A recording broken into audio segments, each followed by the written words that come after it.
आयो लाल सभई चओ झूलेलाल। बोलो बहराणे वारे साहिब की जय। भाई सभिनीनि खे जय झूलेलाल। सभई ख़ुशि हूंदव, ख़ुशहाल हूंदव।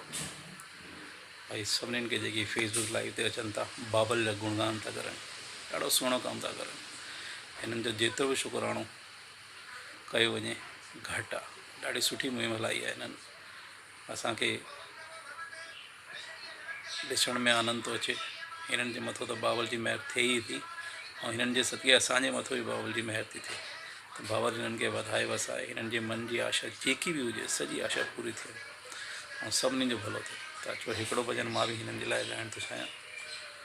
आयो लाल सभई चओ झूलेलाल।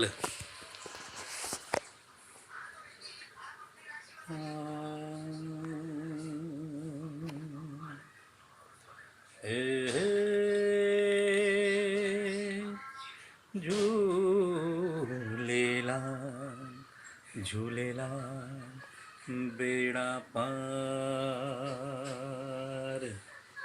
सभिनी जो बेड़ो पार थिए, सभिनी जे मथां बाबल महर वसाए।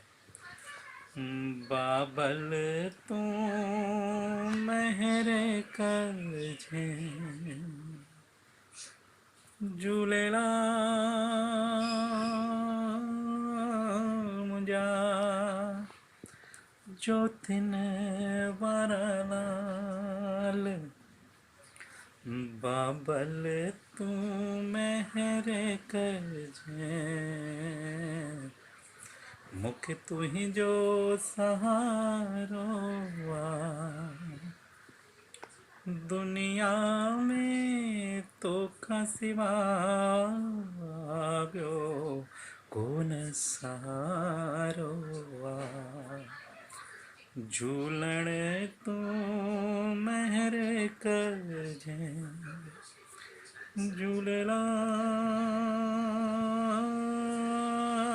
मुंहिंजा ज्योतिन वारा लाल।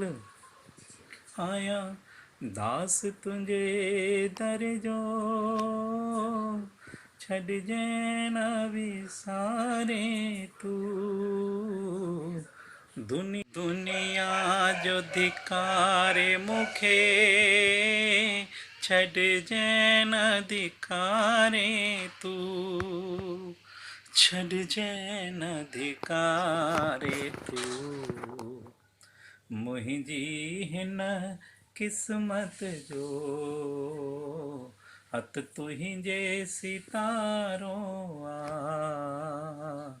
दुनिया में तोखां सिवा ॿियो कोन सहारो आहे। बाबल तूं महर करिजे झूलेलाल मुंहिंजा सुहिणा साईं। जोत तुंहिंजी जागंदी रहे सदाई। आस सभिनीनि जूं पुॼाई, बेड़ा सभिनीनि जा पार तूं लॻाई। विच सागर मां किश्ती बाबा पार लॻाईंदे। लहरनि लोडनि खां बाबा तूं ही बचाईंदे। झूलण तूं ही बचाईंदे मुंहिंजी हिन किश्तीअ जो हथ तुंहिंजे किनारो आहे। दुनिया में तोखां पियो कोन सहारो आहे।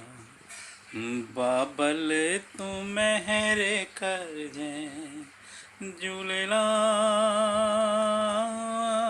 मुंहिंजा मेले वारा लाल। आयो लाल सभई चओ झूले।